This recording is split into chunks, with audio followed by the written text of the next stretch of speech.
me something the other day. I'd like to pass it on to you, 'cause I believe what you said to be true. Come on, sing it with us. He said, we're here Mike on a for Monday good with the one and time. only Terri Clark. Hi, Mike on a Monday. I bow to you. Oh, gosh. I have to. Oh, stop. I have to. No, I must, because you are, once again, the reigning queen of country. Take that, Reba. Oh, wait a minute. You guys know each other. Just kidding, Yes, Reba. we do. And she'd say, Terri Clark, you got to have a costume change during your show. So I take my hat off. Do you ever think about it with the evening gowns? Excuse me. Would you ever? No, maybe an afternoon gown, but not an evening gown. No, I don't do gowns. That requires spiky heels and things like that I can't quite maneuver in very well. I'd look like a drunk driver in shoes. Just one of these. Yeah. Very cool. Well, today, the day that we're recording this, is the big CD release day. This Yes. is it right here, Roots and Wings. Somehow, I got asked to write the bio blurb that comes out on this record, so thank you for that. Now I understand fully just how grueling the process can be for someone with such a menial job as writing the bio. I can't even imagine how grueling it must be for you to come up with the whole album. It's tedious, and undertaking the whole process myself, going from, the writing of the songs and then being the artist and hiring the band and producing it. It's like I'm kind of over it. No, I'm just kidding. I still, actually, I didn't listen to it for about 6 weeks because I knew I'd have to get out and start promoting it. And, we're going to start doing touring and playing the songs that I worked so hard on, every little, snare hit and guitar riff I know. And I knew it so inside and out. I kind of took a vacation from it for a while. And last week, I'm like, I put it back in my car stereo and I wanted to get excited about it again because I knew we were coming out to promote it all. And I did. Like, I'm really happy with it. I'm proud of it. And I think it's all encompassing of musically. I think the journey I've been on since 1995, it's got some of that reminiscent late 90s sound, and it's got some classic country stuff on it that I'd like to kind of dabble in over the years, and some folky sounding stuff that I've dabbled in over the years, but it's all very real and honest. Comes from an honest place. Once again, you're in the mix for the big one, the CCMA Fans' Choice. The cheese. The cheese. The big cheese. Well, is it still the big cheese? I don't think it is. I don't think it is. No. But that's what I refer to it as, the big cheese. And but that's the big one. yeah, I was on my way over here on the radio, and somebody on the radio said that Johnny Reed's fan club had the edge over mine. That wasn't Them's me. fighting words. That was Scott Phillips. I know him. Did he really say that? He did it. He did, yeah. Scott. You don't know the Hat Brats very well now, do you? Come on now. They will conquer. I say we put the cowgirls up against the tartan army. And the cowboys, we'll see, it's the hats against the kilts. Hey! The hats against the kilts. The hats against the kilts. May the best fan win. Wouldn't it be weird if that happened and they just kind of smashed together and all of a sudden all these people wearing hats and kilts? There should be a skit on the CCMAs, Let's just see who's... Blow up your skirt, blow off your hat. We'll see which one goes first. I don't know. I've been at this... It's been a long day, folks. But that's just it, though. I mean, you still have this energy, you still have this vigor to go out there. And this morning you were doing early morning radio appearances. You've got a slew of TV interviews, newspaper. Like, it's a lot of work. I'm thinking that, maybe you kind of looked at your career and said, what is there left to do? And so, oh, gosh, I love it. I live for this stuff. I love it. I love to make new music. That's the thing, is if I want to make new music and I want to play for people, all this other stuff goes along with it. I mean, unless people know you have music out, they're not going to be able to have the opportunity to go buy it. I mean, it's like, well, I didn't know about that. It's kind of like... So it's my job to, once I create it, to get out there and shout from the rooftops that it's out there. I love and hate it because it's a grueling promo schedule I'm on.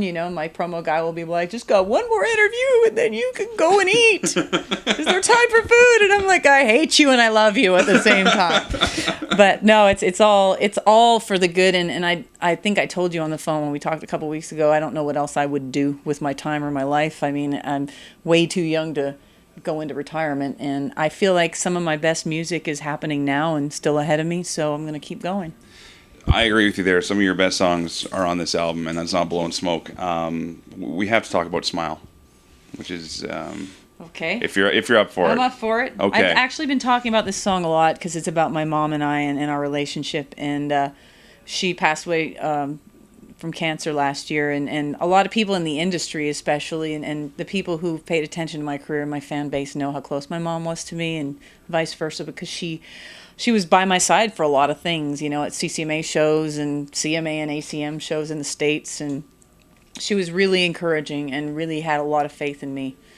And losing her was a huge, tremendous, you know, void and loss.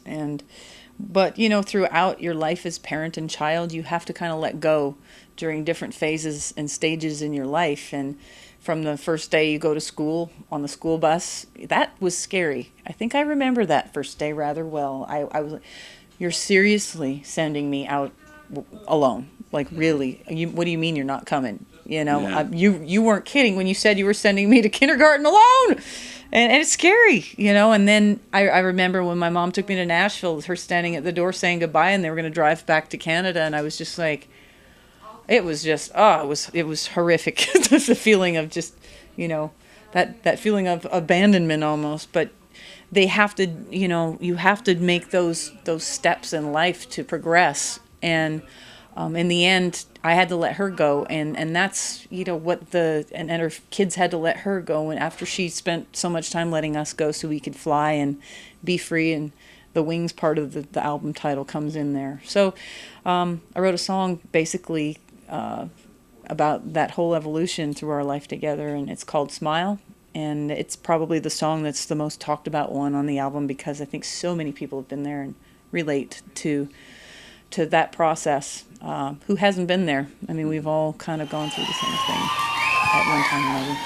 I wasn't sure if I was going to do this next song tonight, because it's a very, very, very special song to me. I don't know how many of you have heard the story behind this song, but my mom, Linda, who was 60 years old at the time, lost her battle to cancer last year.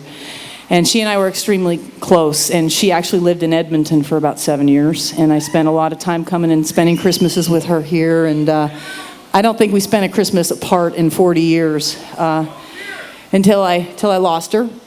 And I spent a lot of time in the hospital with her, and as did all of her kids, you know, at the end, and she put up such a fight for 3.5 years. She fought for her life and wasn't ready to leave, and she turned and said something to me in her last days that only a parent would say to a child in a moment like that, because they're more worried about how we're going to do when they're gone than what they're going through at the time. And what she said to me was so powerful that I wrote a song about it. And this is about our life together, and anybody who's a child or a parent, I think, can relate to this story. It's not just my story, it belongs to all of you now that the album's out, and I hope that it brings something to you like it did to me. I'm going to sing it for you now, just by myself here.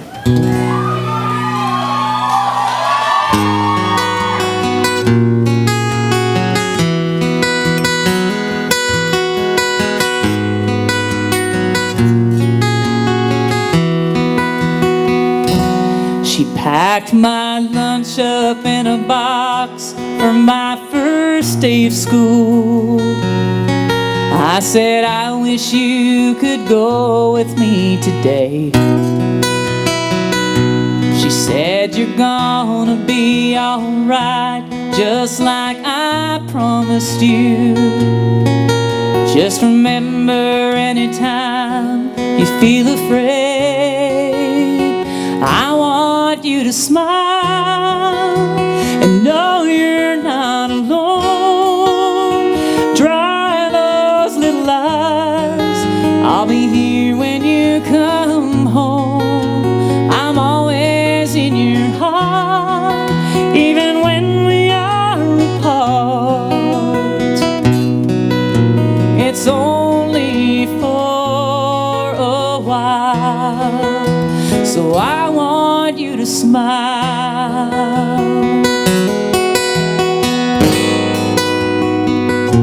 She packed my suitcase in the trunk when I turned 18 and drove me all the way to Tennessee.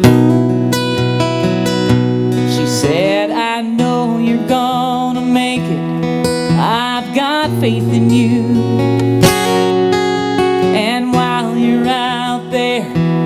chasing down your dreams. I want you to smile and know you're not alone. Dry those little eyes, I'll be there when you come home. I'm always in your heart, even when we are apart. It's only for a while, so I want you to smile.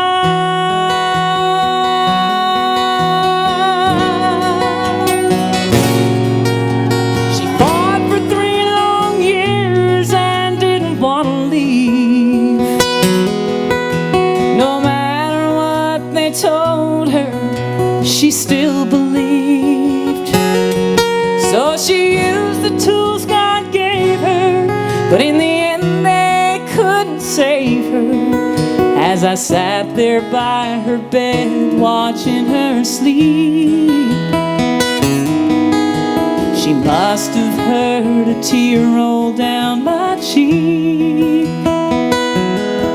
'Cause that's when she said to me, I want you to smile and know you're not alone.